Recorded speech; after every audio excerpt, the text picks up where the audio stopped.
He saved the Queen's alien feline beast from the jaws of death then. Beginning. The twin suns of Caltheron burned low on the horizon, their red light spilling across the fractured cliffs and sand-choked valleys. It was not a place for men, but war had scattered humans across the galaxy, and mercenaries like Kale Ron often found themselves in the most hostile of worlds. Kale wasn't in Caltheron for a contract. Not this time. He had come to disappear. The last job he'd taken left too many corpses, too many questions, and too many governments angry. He was tired of war, tired of betrayal. Here, on the fringes of the galaxy, among shifting dunes and echoing caverns, he thought he could find silence. But silence never lasted long in the Dominion. On the third night, when Kale camped beneath an ancient rock arch, the sandstorm came, roaring winds, red dust, and the shriek of something far larger than a desert predator. He unsheathed his plasma blade, heart hammering, as a massive shadow emerged through the whirling grit. It was a beast, majestic, feline, and otherworldly, standing taller than 3 men. Its obsidian fur shimmered faintly with bioluminescent patterns, glowing silver in the storm. Its 4 golden eyes burned with fury and pain. Its long tail, armored in ridges, lashed against the sand. Kale recognized it instantly, though he had only ever seen one in old Dominion records.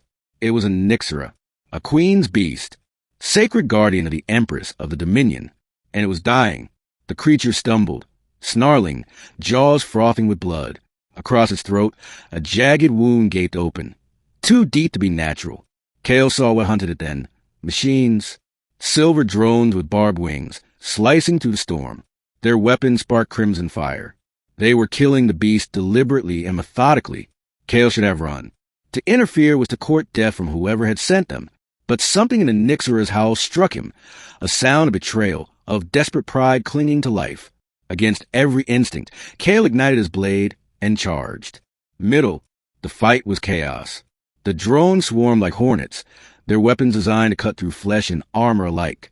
Kale leapt, rolled, struck, his blade cleaving through steel wings, his rifle spitting fire into the storm.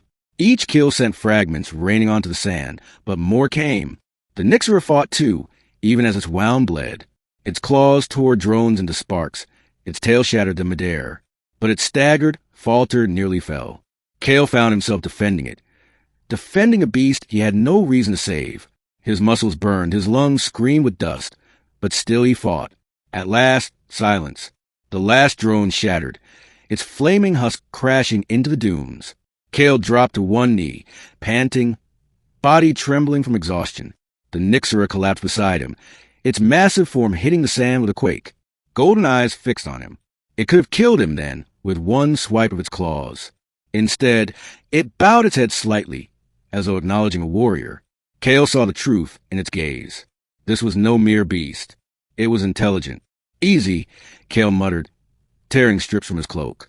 He pressed them against its wound, ignoring the hiss of its breath and the way its blood burned his skin with alien heat. Hours passed, storm fading to silence, until the Nyxera finally slept. Kale didn't know why he stayed. Perhaps because in saving the beast he felt, for the first time in years, he had done something that wasn't for money, power, or survival. He had saved something purer. But purity had enemies.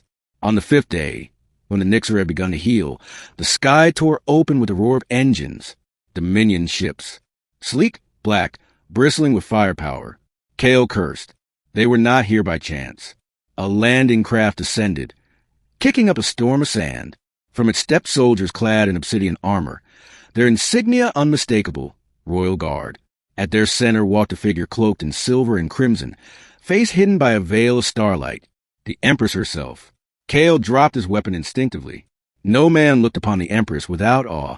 Her presence was magnetic, crushing, her very steps bending the air with authority.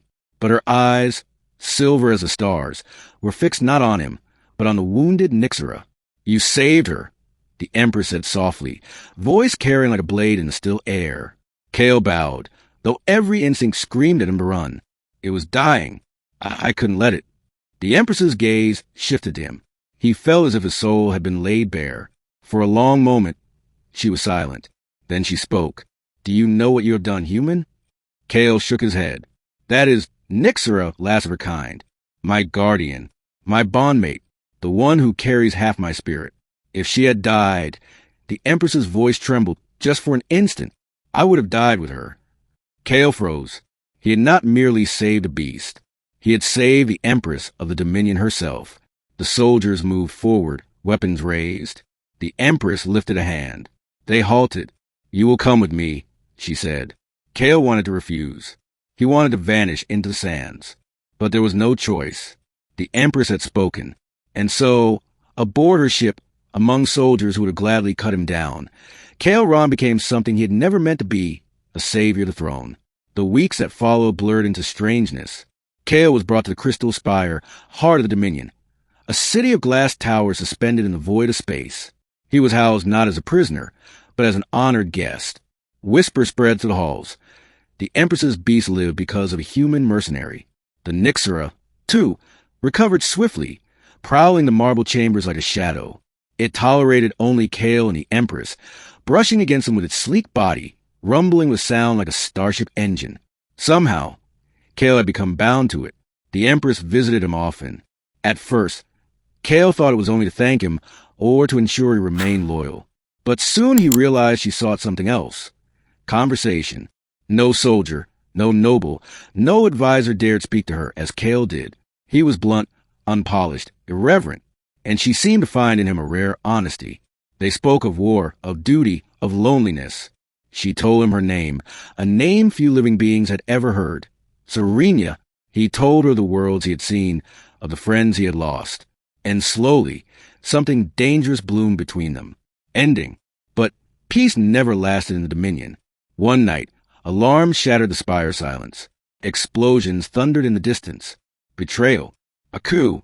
Kale found Serenia in the throne chamber, clad in armor of silver flame, her Nixera snarling at her side. The traitors were coming. Admirals, nobles, generals, those who feared her rule and sought to seize the throne. "You must go," she told Kale, pressing a blade into his hands. "This is not your fight."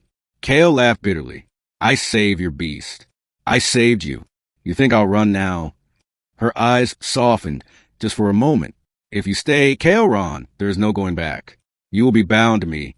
Forever." The doors shattered. Armored rebels stormed in. And Kale chose. The battle that followed was unlike any Kale had ever fought. Serenia moved like fire, her blade weaving arcs of light. The Nixera struck like lightning, claws rending steel. And Kale fought as if every choice in his life had led to this moment. Together, they carved through the tide. But the rebels were endless. Kale was struck, cut, burned. Blood poured down his arm. He staggered, nearly fell. A rebel captain raised his weapon, and the Nixera leapt. The beast took the blow meant for Kale, its golden eyes blazing with fury even as its blood poured. It did not fall quietly. With its last strength, it crushed the captain beneath its claws before collapsing beside Kale. "No," Serenia whispered, voice breaking. She knelt beside her beast, pressing her forehead to its fading one. Kale felt the bond between them tear, like the sundering of a star. Something inside the Empress shattered. Rising, she unleashed a storm of power that consumed the hall in fire and shadow. The rebels fled, or burned. Silence fell. The Nixera lay still. Kale knelt, his hand on the beast's fur, tears burning his eyes. He had saved it once, but not again. Serenia touched his face, silver eyes wet with grief. "You gave me time," she whispered. "Time with her. Time with you. For that, I owe you everything." Kale shook his head. "You owe me nothing." But in that moment, with the throne room burning around them, with the weight of a dead guardian at their feet, Kale Ron understood. He was no longer a wanderer, no longer a mercenary. He was bound to the Empress, not by chains, but by choice. And so history remembered it. The day a human mercenary saved the Queen's alien feline beast from the jaws of death, and in doing so, altered the fate of an empire forever.